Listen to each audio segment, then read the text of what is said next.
Brought to you by Biz Analyst by खाता book.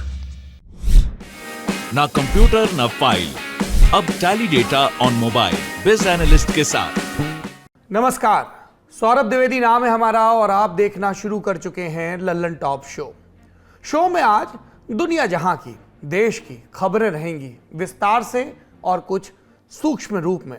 लेकिन आज हम विस्तार से जिस एक खबर के 3 पहलुओं पर बात करेंगे वो जान लीजिए।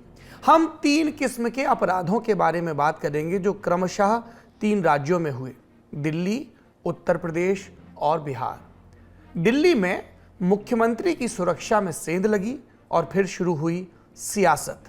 मुख्यमंत्रियों की सुरक्षा, प्रधानमंत्रियों की सुरक्षा हमारे लिए अहम है। जब प्रधानमंत्री नरेंद्र मोदी पंजाब गए थे और उनका रास्ता ब्लॉक किया गया था, तब भी यह सवाल उठा था। जब बिहार के मुख्यमंत्री पर पिछले दिनों हमला हुआ, तब भी यह सवाल उठा। और आज दिल्ली के मुख्यमंत्री अरविंद केजरीवाल के आवास पर जब प्रदर्शन हुआ, तब भी यह सवाल उठा। दूसरा अपराध उत्तर प्रदेश से है और कई दफा पहले भी हो चुका है। इस अपराध का नाम है संगठित माफिया के द्वारा पेपर लीक कराया जाना। उत्तर प्रदेश में बोर्ड परीक्षा चल रही है। 12वीं की अंग्रेजी की परीक्षा के कई जिलों में पर्चे लीक हुए। योगी सरकार एक्शन में आई, दोषियों पर रासुका, जांच एसटीएफ को।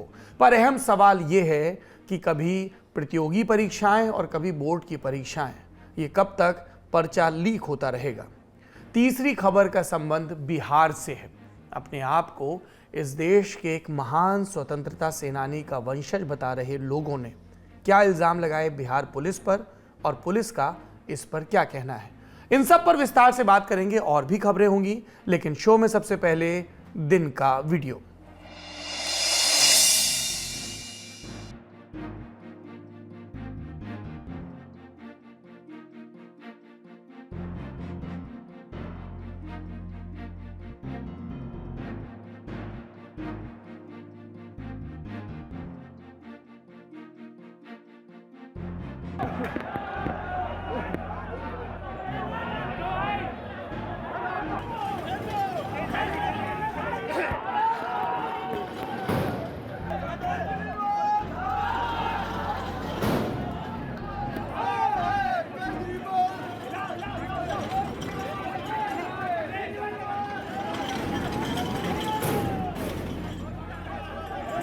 समाचार एजेंसी एएनआई के मुताबिक ये भारतीय जनता पार्टी के कार्यकर्ता हैं।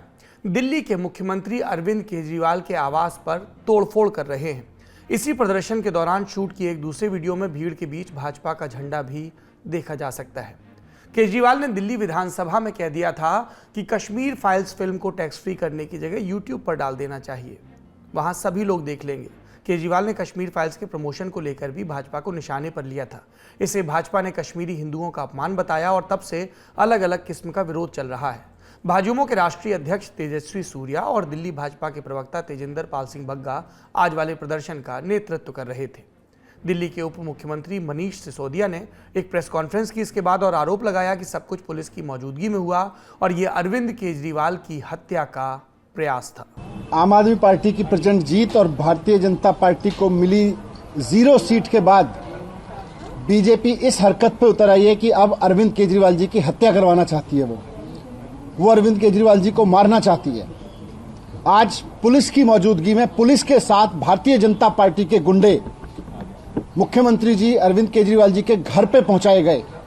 उनका सीसीटीवी तोड़े गए, उनके बूम बैरियर तोड़े गए, सिक्योरिटी के बूम बैरियर तोड़े गए उनके घर के, और सब कुछ पुलिस की मौजूदगी में हुआ। भारतीय जनता पार्टी के गुंडों ने किया जाके आज।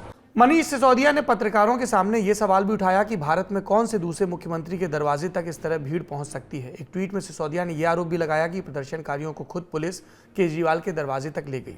अपने बचाव में बग्गा का कहना है कि उनके लोगों ने तोड़फोड़ नहीं की और यह भी जोड़ा कि अगर कश्मीरी हिंदुओं के अपमान का विरोध करने से कोई असामाजिक तत्व हो जाता है तो फिर मैं भी असामाजिक तत्व हूँ। सिसोदिया के टीवी पर आने के बाद भाजपा ने भी एक प्रेस कॉन्फ्रेंस की जिसमें तेजस्वी सूर्या भी आए थे। सुनिए। अरविंद केजरीवाल जी समस्त हिंदू समाज के अनकंडीशनल अपॉलॉजी नहीं मांगते हैं, तब तक युवा मोर्चा के आंदोलन और प्रदर्शन जारी रहेगा।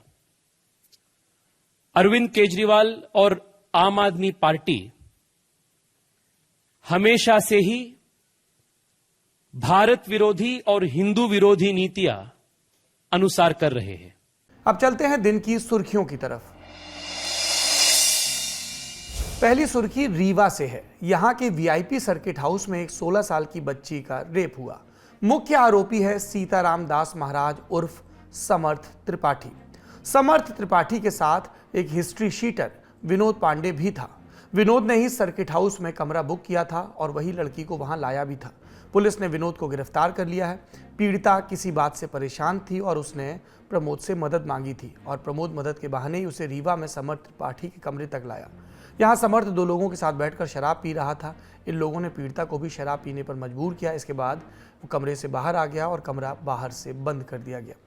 पीड़िता के परिवार की शिकायत पर रीवा पुलिस ने गैंगरेप का मामला दर्ज किया है। आरोपियों पर पॉक्सो की धाराएं भी लगाई गई हैं, जिसके तहत नाबालिग बच्चों के साथ यौन अपराध करने वालों पर कार्रवाई की जाती है।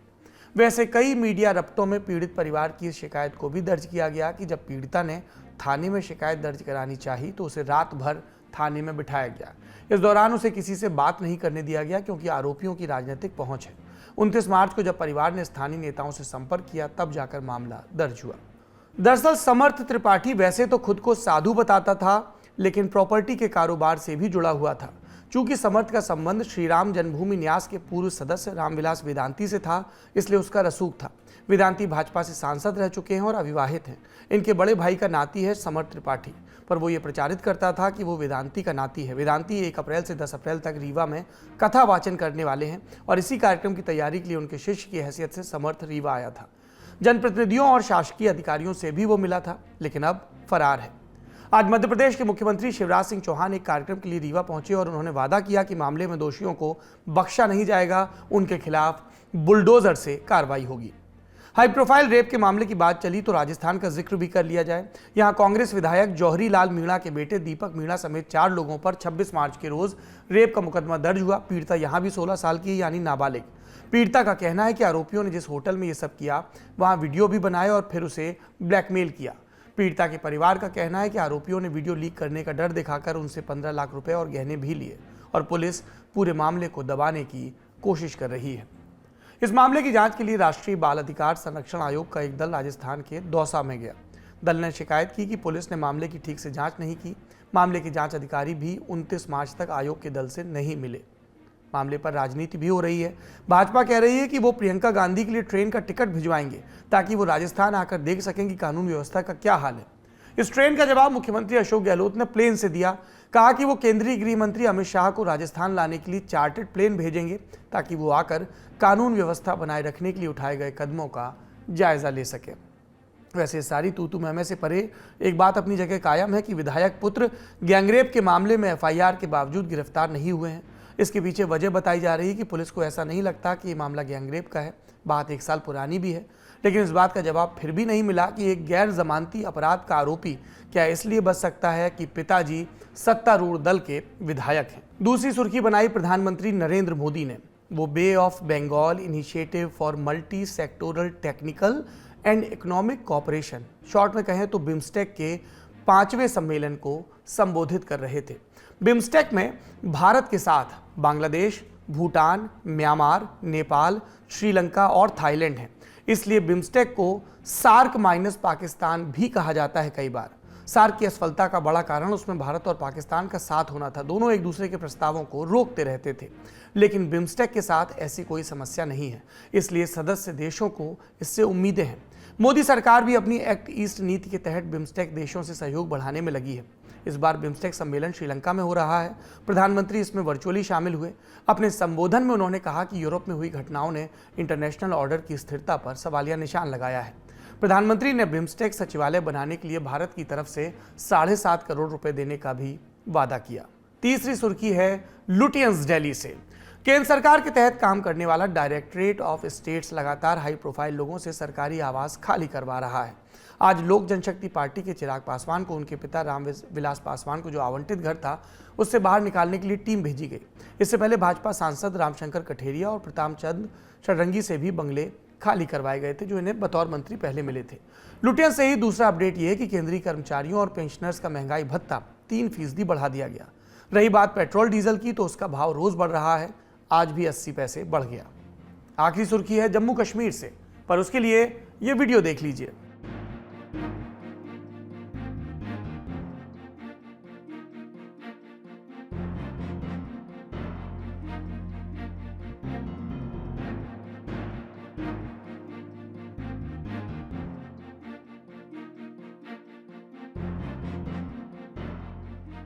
बुर्का पहने एक महिला धीमे कदमों से आती है, बैग से पेट्रोल बम निकलता है और फिर सीआरपीएफ की चौकी पोस्ट पर मार दिया जाता है।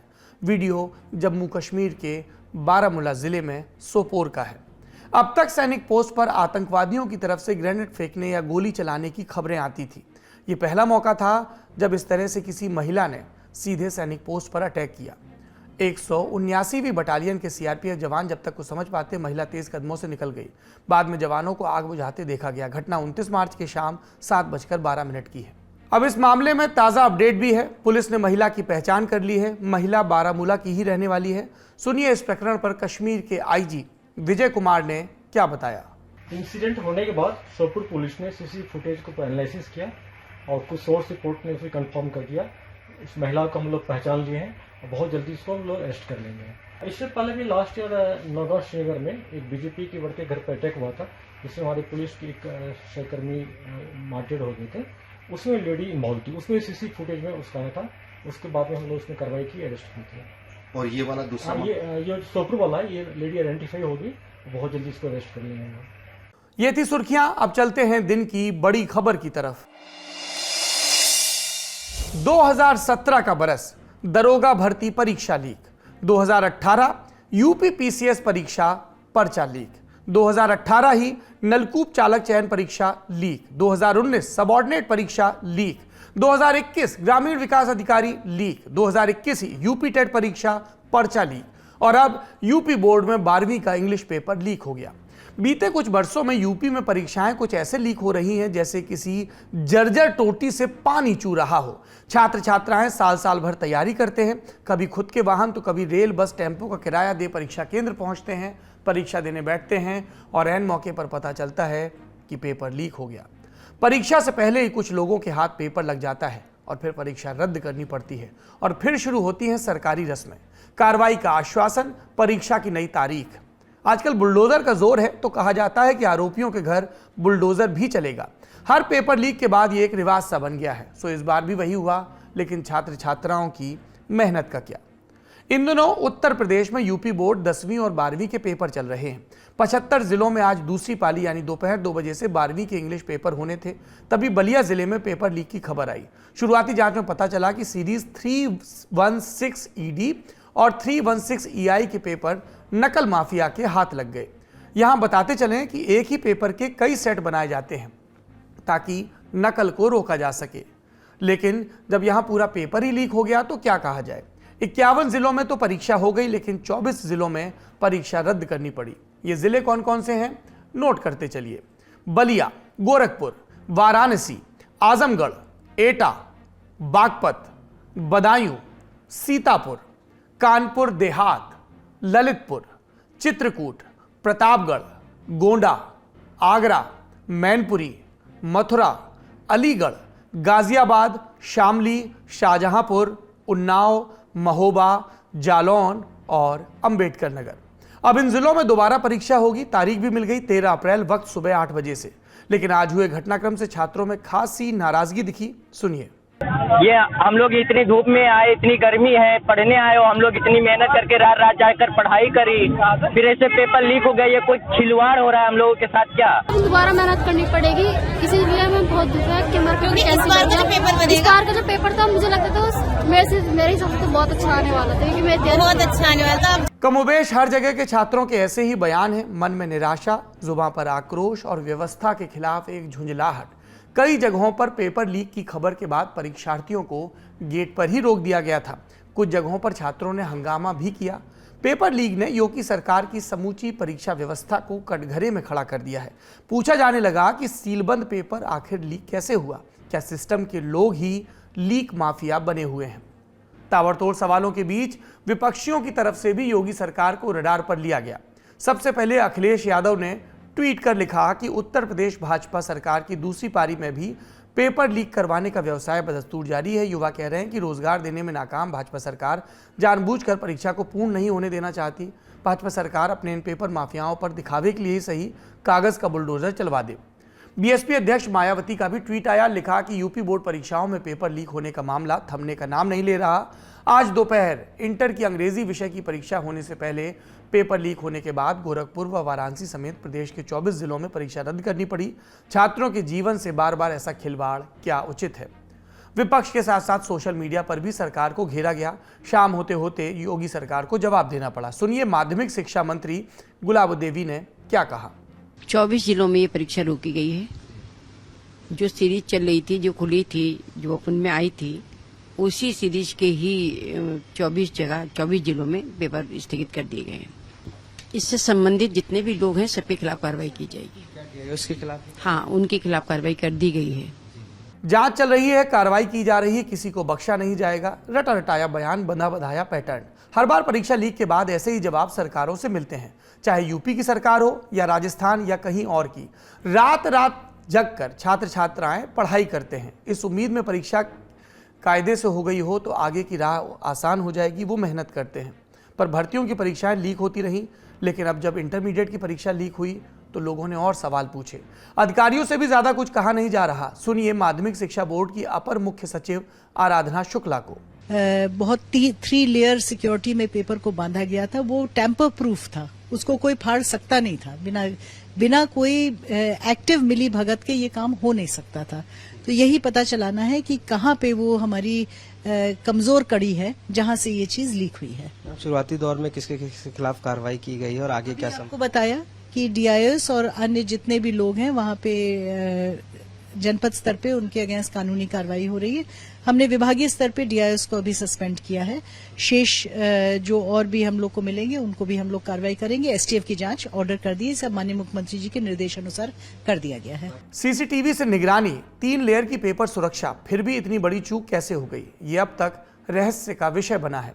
फौरी कार्रवाई के तौर पर बलिया के डीआईओएस ब्रजेश कुमार मिश्र को सस्पेंड कर दिया गया। मुकदमा भी दर्ज कराने की तैयारी है। सीएम योगी की तरफ से कड़ी कार्रवाई के आदेश हैं और बाकी का काम अब एसटीएफ के हवाले है। सुनिए एसटीएफ के एडीजी अमिताभ यश ने इस प्रसंग पर क्या कहा। जी हाँ, एसटीएफ ने इसके लिए अपनी 3 टीमों को तत्काल बलिया रवाना किया है, जहां से ये सूचना प्राप्त हुई थी। इस सब पूरे घटनाक्रम के तह तक एसटीएफ जाने का प्रयास करेगी ताकि जो भी दोषी हैं उनको भी कानून के दायरे में लाया जा सके और साथ ही इस प्रकार की समस्याएं रिअकर ना हो। एसटीएफ ने टीमें बनाकर आरोपियों को ढूंढना शुरू कर दिया है। एसटीएफ की कोशिश उस मॉड्यूल को भी तोड़ने की जिसके जरिए बार बार पेपर लीक होता है। इससे पहले के भी टीईटी पेपर लीक जैसे मामलों की जांच एसटीएफ के हाथ में है। ये वो फोर्स है जो कभी कुख्यात अपराधियों और डाकुओं को खत्म करने के लिए बनाई गई थी, लेकिन अब इसके जिम्मे संगठित अपराध खत्म करना जैसे पेपर माफिया की मोडस ऑपरेंडी को खत्म करना भी शामिल है। एसटीएफ की तैयारी आरोपियों पर नेशनल सिक्योरिटी एक्ट यानी एनएसए लगाने की भी है। सुनिए, जो भी गंभीरतम धाराएं लगाई जा सकती हैं ऐसे अपराधियों पर, इसमें एनएसए लगाया जाना पूरी तरह से प्रासंगिक है, क्योंकि ऐसी घटनाओं से लोक व्यवस्था भंग होती है। जो गवर्नमेंट का एग्जामिनेशन का सिस्टम है, सर्टिफिकेशन का सिस्टम है, जिन बच्चों को का एग्जाम आज होना था वो अनावश्यक परेशान होंगे। जो टाइम से उन्हें सर्टिफिकेट मिल जाने थे आगे की एडमिशन्स के लिए, उसमें देरी होगी। आरोपियों को पकड़ा जाए ये जरूरी है, उससे भी जरूरी उस मॉड्यूल, उस माध्यम को, सिस्टम को तोड़ना है जिसके दम पर ऐसी हरकतें बार बार हो रही हैं। पिछली कार्रवाइयों में कुछ तो कमी रही होगी, तभी माफियाओं के बीच वो मैसेज नहीं गया जो उनके मन में खौफ पैदा करे। क्योंकि लल्लन टॉप की तासीर युवाओं के मुद्दे पर बात करने की सबसे ज्यादा है। देश भर के युवाओं के मैसेज, ट्वीट, ईमेल हमारे पास खूब आते हैं। अलग अलग राज्यों के छात्र लगातार अपनी समस्या बताते हैं, इसमें कई तो एक जैसी होती हैं। इसलिए कह रहे हैं क्यों? क्योंकि 2 दिन पहले मध्य प्रदेश में एमपी टेट का भी पेपर लीक हो गया था। वैकेंसी आती नहीं, आ जाए तो परीक्षाएं वक्त पर नहीं होती हैं तो पेपर लीक हो जाते हैं और फिर कोर्ट कचहरी जाए बिना वैकेंसी क्लियर नहीं होती। मान लीजिए उदाहरण में यूपी पीएससी यानी उत्तर प्रदेश अधीनस्थ सेवा चयन आयोग की बात। अब तक 21 परीक्षाएं लंबित हैं। 2022 का साल चल रहा है। 2015 तक की कई भर्तियां अब तक लटकी हुई हैं। और भर्ती छोड़ दीजिए, कई बार तो परीक्षा ही नहीं हुई। ऐसे में कई छात्रों का हौसला भी टूटता है। प्रयागराज जैसे जिलों से छात्रों की आत्महत्या की खबरें भी आती हैं। उसके पीछे की वजह यही शिथिल व्यवस्था बनती है। यूं तो सरकारें बातें बड़ी बड़ी करती हैं, नीति नियंता खासकर नेताओं के वादों की ऊंचाई बुर्ज खलीफा से भी ऊंची होती है, पर सच्चाई साल भर में होने वाली तमाम परीक्षाओं को सुचारू और साफ सुथरे रूप से करा पाना अब भी मृग मरीज का सा लगता है। अब सरकार इस पर यह कह सकती है कि देखिए, हमें जब जानकारी मिल गई कि पर्चा लीक हुआ तो हमने लीपा पोती नहीं की, हमने फौरन इसके बारे में सबको सूचित किया और भविष्य के लिए सबक लिया। पर सवाल ये है कि क्या तंत्र इतना सक्षम नहीं है कि इस तरह की फौरी कार्रवाइयों की जरूरत ना पड़े। अब यूपी से बिहार चलते हैं। बिहार के एक मामले के बारे में भी जान लीजिए जो तूल पकड़ता जा रहा है। 29 मार्च की सुबह खबर आई कि बिहार के भोजपुर में स्वतंत्रता सेनानी बाबू वीर कुंवर सिंह के प्रपौत्र की संदिग्ध परिस्थिति में मृत्यु हुई। नाम बताया गया रोहित सिंह। चूंकि रोहित का संबंध बाबू वीर कुंवर सिंह से बताया गया, इसलिए मामला हो गया हाई प्रोफाइल। बाबू वीर कुंवर सिंह 1857 की क्रांति के नायकों में से एक थे। आरा में पड़ने वाले जगदीशपुर के महाराजा वीर कुंवर सिंह ने 80 साल की उम्र में क्रांति का नेतृत्व किया। बताया जाता है कि उनके नेतृत्व में इलाके के अंग्रेज अफसरों को आरा हाउस में कैद कर लिया गया था और भोजपुर की आज़ादी का ऐलान हो गया था। लेकिन ये खुशी एक ही दिन कायम रह पाई। बावजूद इसके बाबू वीर कुंवर सिंह की हिम्मत और जुर्रत हमेशा हमेशा के लिए इतिहास में दर्ज हो गई। आज भी हर साल अप्रैल के महीने में बाबू वीर कुंवर सिंह का विजयोत्सव मनाया जाता है। इलाके का राजपूत समाज बाबू वीर कुंवर सिंह को अपना पूर्वज मानता है, इसलिए सभी राजनीतिक पार्टियां बाबू वीर कुंवर से जुड़े प्रतीकों के साथ खड़े दिखना चाहती हैं। इस साल के विजयोत्सव में केंद्रीय गृह मंत्री अमित शाह के आने की भी संभावना, इस तरह की खबरें चल रही हैं। भोजपुर की घटनाओं पर अब आते हैं। ये सब प्रसंग आपने समझ लिए, संदर्भ समझ लिए। भोजपुर के जगदीशपुर में बाबू वीर कुंवर सिंह का किला है। किला परिसर में म्यूजियम है। किला परिसर में ही एक बड़ा कमरा है जहां बिहार पुलिस के counter insurgency and anti terrorism यानी CIAT बल के जवान रहते हैं। ये एक रिजर्व बल है और जरूरत पड़ने पर ही इन्हें मैदान में उतारा जाता है। इस कमरे के पीछे एक दीवार है और दीवार के परे तकरीबन 1 दर्जन घर। किला परिसर में बने इन घरों में रहने वाले सभी परिवार खुद को बाबू वीर कुंवर सिंह का वंशज बताते हैं। मृतक रोहित का घर भी यहीं पर था। रोहित की मां पुष्पा सिंह भाजपा कार्यकर्ता हैं और ये परिवार राजनीतिक रूप से सक्रिय भी रहता है। पुष्पा सिंह का कहना है कि उनके बेटे का पुलिसकर्मियों से विवाद हुआ, उसके चलते फिर रोहित सिंह की मौत हुई। सुनिए परिवार का आरोप।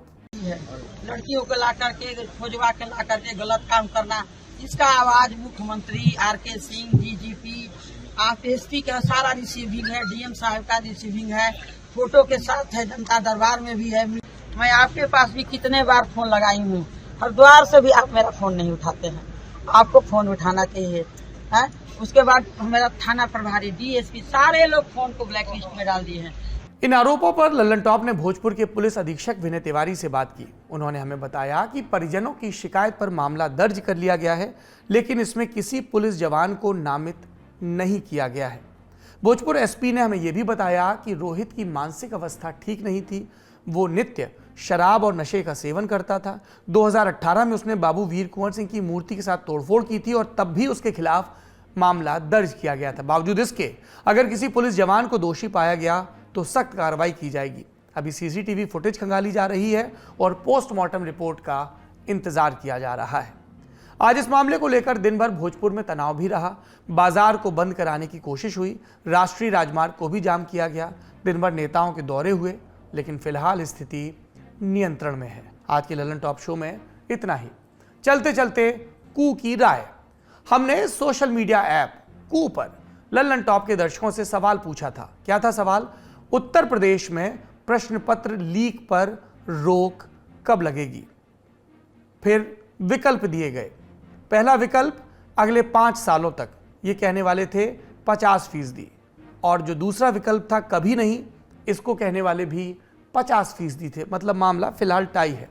अगर आप भी कू पर हमारे पोल का हिस्सा बनना चाहते हैं तो लल्लन टॉप को इस सोशल मीडिया प्लेटफॉर्म पर फॉलो करें। हम रोजाना अलग अलग मुद्दों पर आपकी राय और आपका मत मांगते रहते हैं। आज के लल्लन टॉप शो में इतना ही। अपना और अपनों का ख्याल रखिए। शुभ रात्रि। अरे जाओ जाओ, मैच तो हमें ही जीतना था। अपना बॉलर वो वाली गेंद ना फेंकता तो जीत जाते हम। वाह, उसके कैच ने तो मैच ही बना दिया। यार ये ओपनर्स अगर थोड़ा और तेजी से खेलते ना, बात बन जाती। एक फिनिशर की कमी पड़ गई, वरना मैच जीत जाते। मैच तो हमें जीतना ही था। आप भी हैं लल्लन टॉप क्रिकेट एक्सपर्ट? घर बैठे जुड़िए हमारे IPL लाइव शो बमचक में हर रोज मैच के बाद।